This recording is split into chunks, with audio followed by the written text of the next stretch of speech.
उस वक्त विशाल कुछ सोचते हुए अपने डेस्क पर बैठा है और तभी घड़ी की सुई टन की गूंज के साथ 3:30 का समय जाहिर करती है। विशाल की निगाहें अपने आप उस इटालियन घड़ी की ओर मुड़ जाती हैं, क्योंकि विशाल समझ चुका है कि उसके अब होटल राजमहल से जाने का वक्त आ चुका है। वहीं अचानक से वहां माहौल में वही जानी पहचानी सी गंध हवा में फिर एक बार धीरे धीरे फैलने लगती है।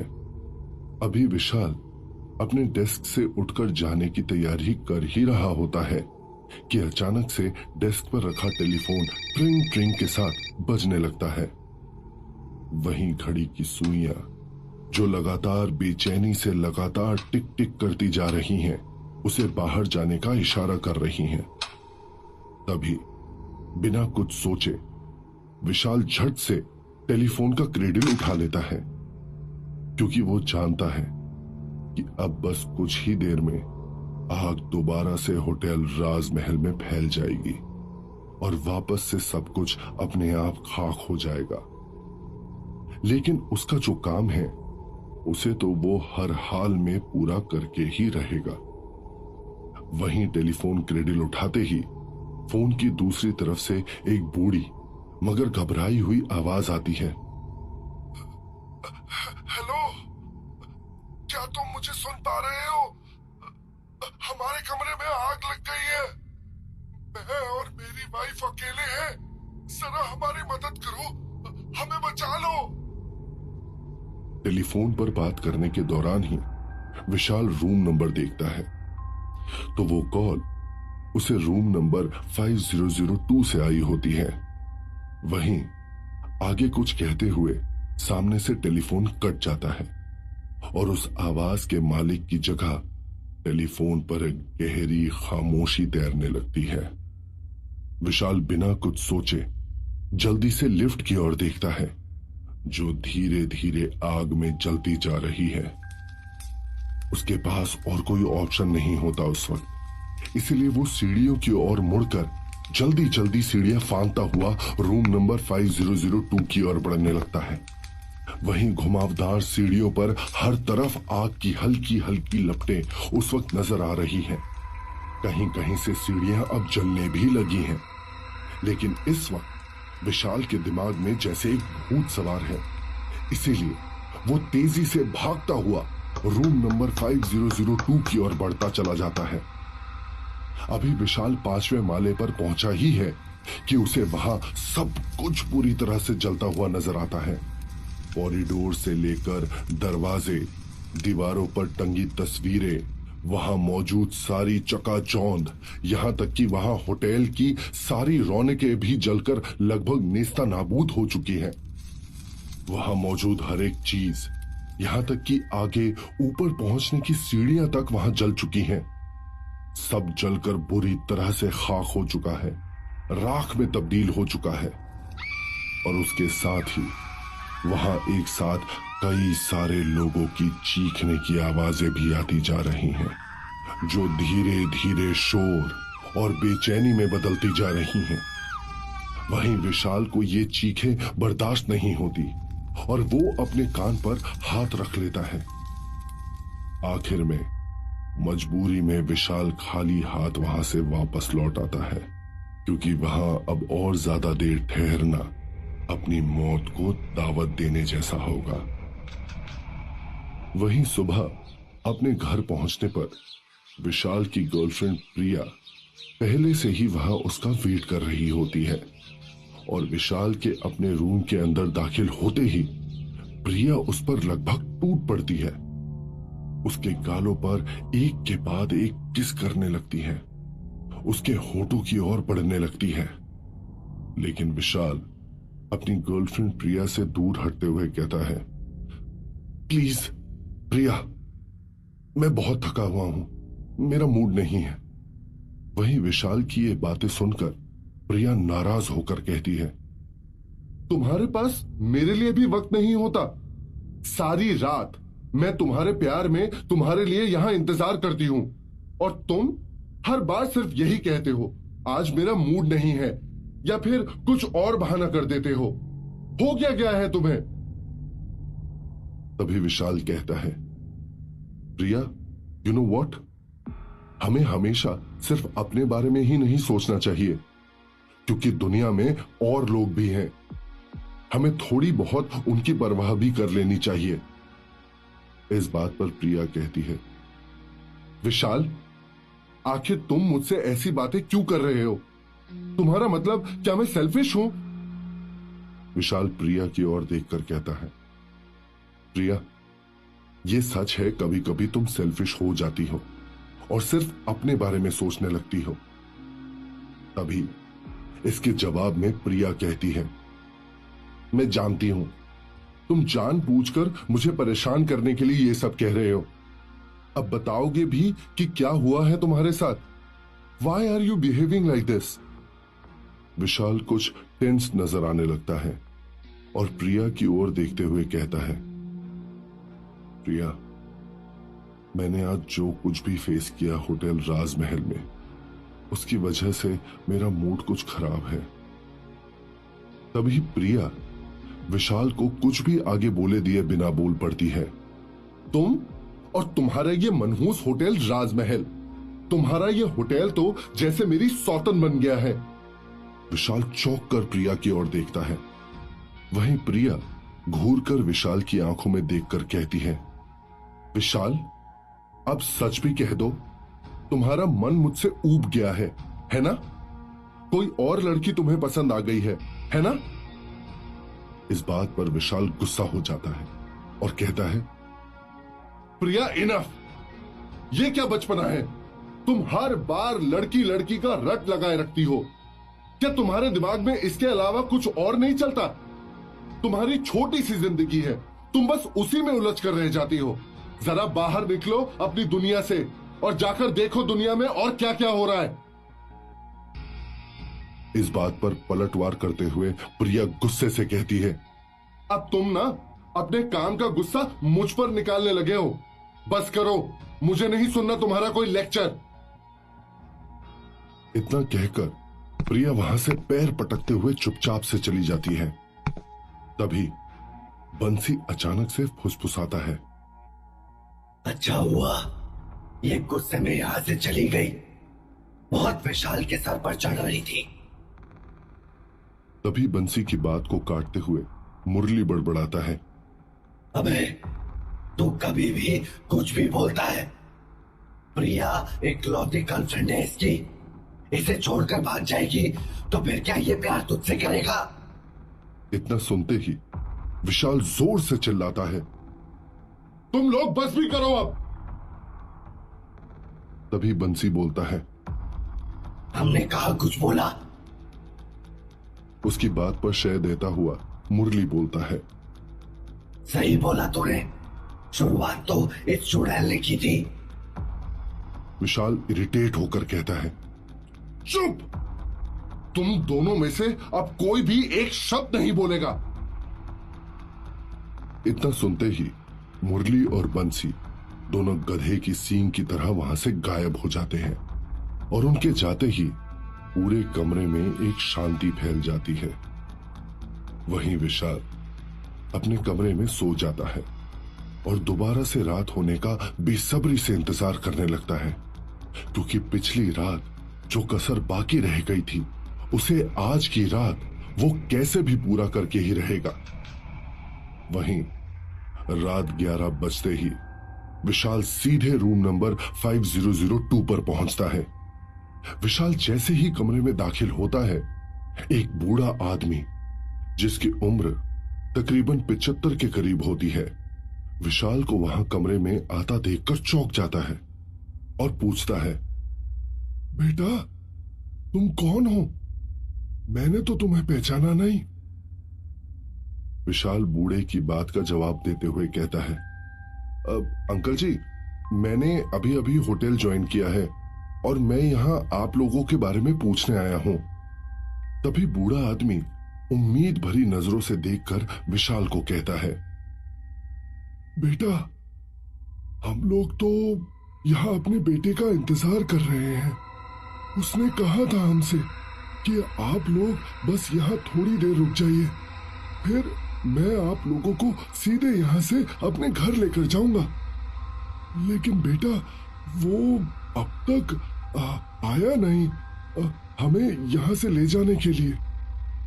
ये सुनकर विशाल की आंखों में जैसे हल्की चुभन सी होने लगती है। कहीं ना कहीं ये बातें उसके अंतर्मन को कचोटने लगती हैं। तभी वॉशरूम से एक हल्की सी आहट महसूस होती है और उसी के साथ कुछ चूड़ियों के खनकने की आवाज आती है। विशाल उस आहट की ओर मुड़कर देखता है तो पाता है एक बूढ़ी औरत है जो थोड़ी लंगड़ा कर चल रही होती है और उन्होंने अपनी आंखों पर एक मोटे फ्रेम का चश्मा पहना होता है। वो अचानक से कहती है, बेटा, क्या तुम आ गए? मैं तुम्हारा ही कब से इंतजार कर रही थी। विशाल उस बूढ़ी औरत की तरफ देखता है।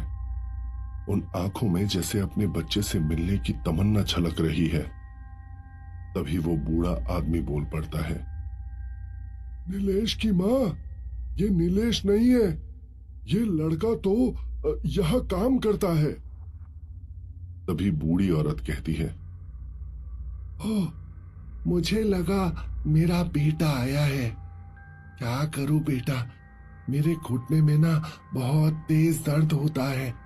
सिर्फ मेरी बहू को मेरे दर्द की दवा के बारे में पता है।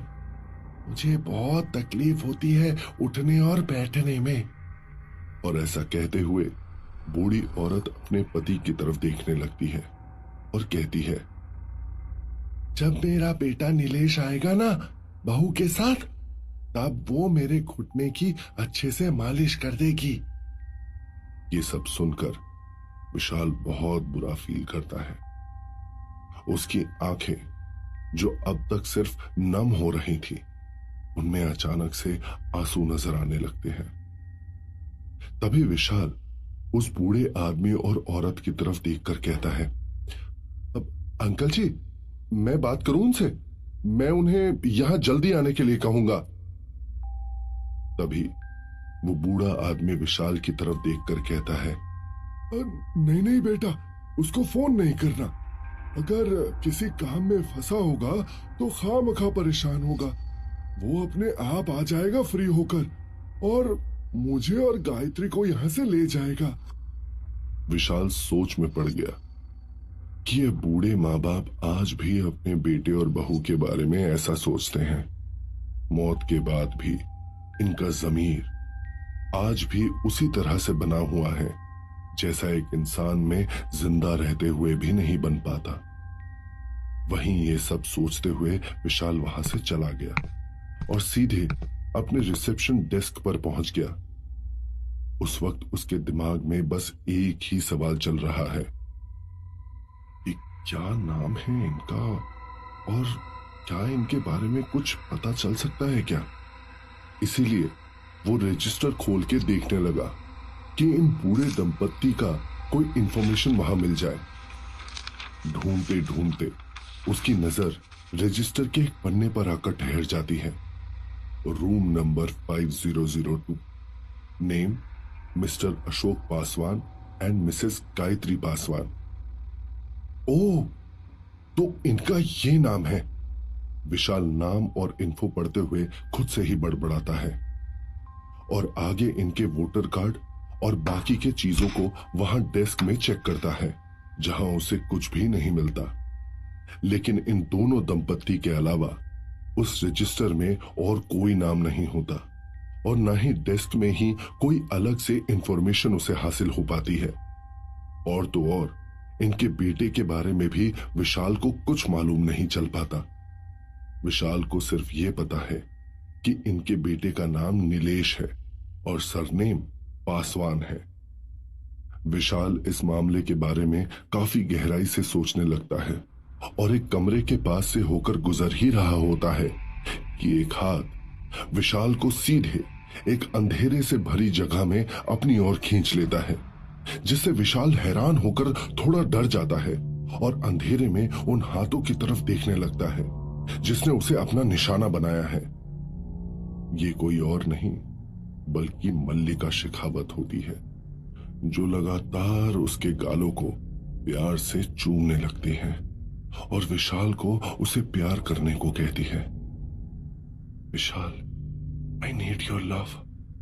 और इतना कहकर मल्लिका विशाल के नेक पर किस करने लगती है।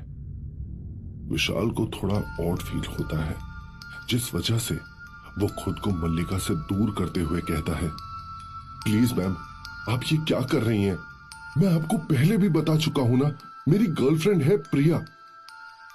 इस बात पर विशाल के बालों पर हाथ फेरते हुए मल्लिका स्माइल करते हुए कहती है, विशाल, जितना प्यार तुम्हें मुझसे मिलेगा उतना प्यार तुम्हें तुम्हारी गर्लफ्रेंड प्रिया तो क्या, इस दुनिया में कोई भी लड़की नहीं दे सकती। इस पर विशाल कहता है, लेकिन मुझे किसी और का प्यार चाहिए भी नहीं मैडम, मैं अपनी प्रिया को पाकर बेहद खुश हूं। ये सुनकर मल्लिका कहती है, ये बात है, चलो ठीक है, तुम्हारी मोहब्बत तुम्हें मुबारक हो। इतना कहकर मल्लिका विशाल को पैसे थमाने लगती है। ये लो, ये पैसे रख लो। विशाल चौंक कर उन पैसों की तरफ देखता है, जो काफी ज्यादा है। विशाल कहता है, पैसे? लेकिन किस लिए? मल्लिका कहती है, ये पैसे तुम्हें आने वाले समय में काम आने वाले हैं। ये सुनकर विशाल मल्लिका से वो पैसे ले लेता है और फिर 3:30 बजते ही विशाल वापस से अपने घर पहुंच जाता है और उस बूढ़े दंपत्ति के बारे में सोचने लगता है।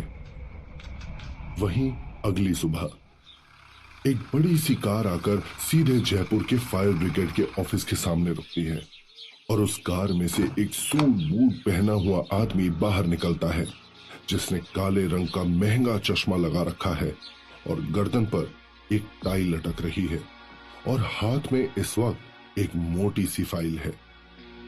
ये विशाल है, जो जानकारी इकट्ठा करने के लिए आज यहां भेष बदल कर आया हुआ है। वो सीधे फायर ब्रिगेड के ऑफिस में दाखिल होता है और बिना वक्त गवाए वहां के मेन ऑफिसर से कहता है, हेलो, मैं एक ऑडिट ऑफिसर हूं, क्या आप ही यहां के स्टेशन ऑफिसर हैं? इतना सुनते ही फायर ब्रिगेड ऑफिसर सीधे होकर बैठ जाता है और विशाल को चेयर पर बैठने को बोलता है।